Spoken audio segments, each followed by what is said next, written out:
For over 7 decades, the United States Navy has ruled the oceans with unmatched power, relying heavily on its nuclear-powered aircraft carrier fleet. These colossal floating airbases symbolize not only military dominance, but global reach and strategic influence. But now, a new contender is rising from the east. China, once focused solely on defending its coastlines, is shifting toward global maritime expansion, and aircraft carriers are at the heart of this transformation. The question is no longer whether China wants to challenge U.S. naval supremacy, it's how soon it will be ready to do so. China's naval transformation. China's evolution from a coastal defense navy to a blue water force is among the most significant military developments of the 21st century. The People's Liberation Army Navy, PLAN, has undergone an accelerated modernization effort since the early 2000s. In a relatively short time, China has emerged as the world's largest navy by number of ships. But quantity is only part of the equation. To truly project global power, a navy must possess capable aircraft carriers and the doctrine to employ them effectively. This is precisely what China is now working to achieve, shifting its strategic priorities from near-seas defense to far-seas protection. From Liaoning to Fujian, the carriers of the plan. China's carrier program began with the Liaoning, a refitted Soviet-era Kuznetsov-class vessel acquired from Ukraine in the late 1990s. It entered service in 2012 as China's first aircraft carrier, primarily serving as a training platform to build naval aviation expertise. The second carrier, the Shandong, was launched in 2017 and commissioned in 2019. As China's first domestically built carrier, it marked a major milestone, but still used a ski jump launch system and conventional propulsion. The real leap forward came with the Fujian, launched in 2022. As China's most advanced carrier to date, it features electromagnetic catapults, emails, and a flat flight deck, putting it technologically closer to U.S. Navy standards.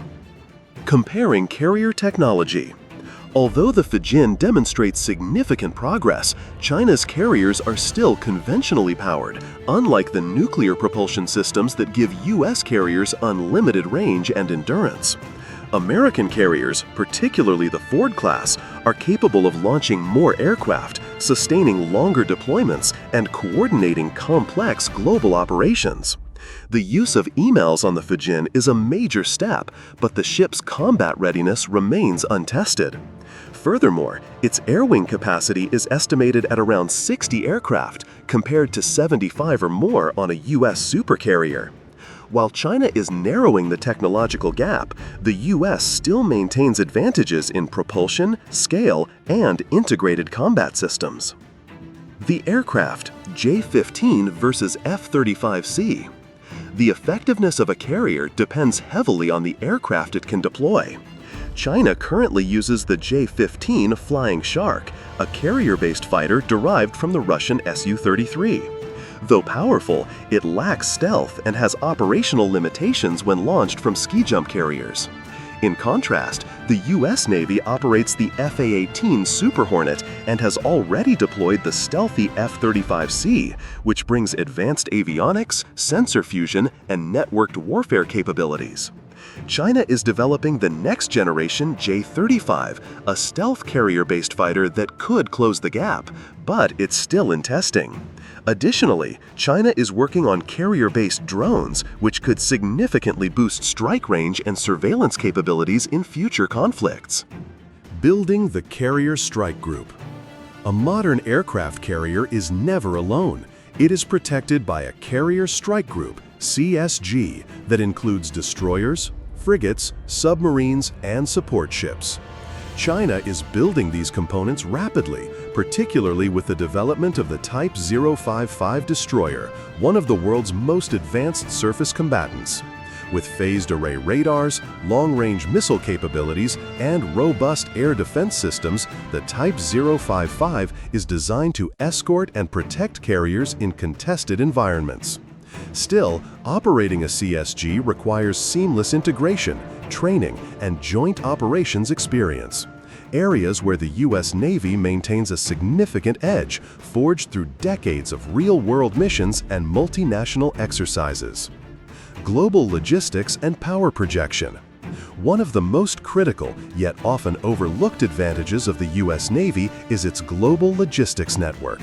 With bases and ports in key regions, from Japan and Guam to the Middle East and Mediterranean, the U.S. can maintain a sustained presence across every ocean. China is beginning to build its own overseas presence, with a military base in Djibouti, growing influence in Gwadar, Pakistan, and naval access points in Cambodia and Sri Lanka. However, it still lacks the comprehensive global support structure necessary for permanent power projection. Until China builds a more robust resupply and maintenance network, the plan will face limitations in deploying and sustaining its carrier strike groups far from home. Strategic flashpoints and potential conflict zones. China's carriers will play a crucial role in future geopolitical flashpoints, especially in the South China Sea and the Taiwan Strait. In a potential Taiwan conflict, carriers could provide air cover for amphibious operations, enforce blockades, and support missile strikes. In the South China Sea, they serve both as power projection tools and psychological deterrents, reinforcing territorial claims and challenging U.S. freedom of navigation operations. However, these operations carry significant risks. Carriers are high-value targets, and in a real conflict, they could be threatened by advanced submarines, anti-ship ballistic missiles like the DF-21D and DF-26, hypersonic weapons, and electronic warfare. Survivability will depend not just on ship design, but on the plan's ability to operate in high-threat environments. What's next for the Chinese carrier program? China has no intention of stopping at 3 carriers. The next major leap could be the rumored Type 004, a nuclear-powered supercarrier capable of long-duration global missions. With advances in catapult technology, stealth aircraft, and drone integration, the Type 004 could position China as a true peer competitor to the U.S. in the maritime domain. Additionally, Beijing is investing in space-based reconnaissance, cyber warfare, and artificial intelligence, all of which will be integrated into future naval operations. If these ambitions are realized, China could field a carrier fleet of 5 to 6 advanced carriers by the 2030s, supported by a robust escort force, logistics infrastructure, and long-range strike capabilities. Final assessment: a rising naval power not yet a peer. In terms of raw capability, global logistics, and combat experience, the U.S. Navy's aircraft carriers remain unmatched. But China's progress is undeniable. From a single refurbished Soviet Hulk, the plan has evolved into a carrier operating force with cutting-edge designs, growing strategic confidence, and a clear long-term vision. The Fujian may not yet rival the USS Gerald R. Ford, but it shows China is not just catching up, it's innovating. The competition is no longer theoretical. It's here, unfolding in real time across the world's oceans. And while the United States still holds the advantage, the future of naval supremacy is no longer guaranteed.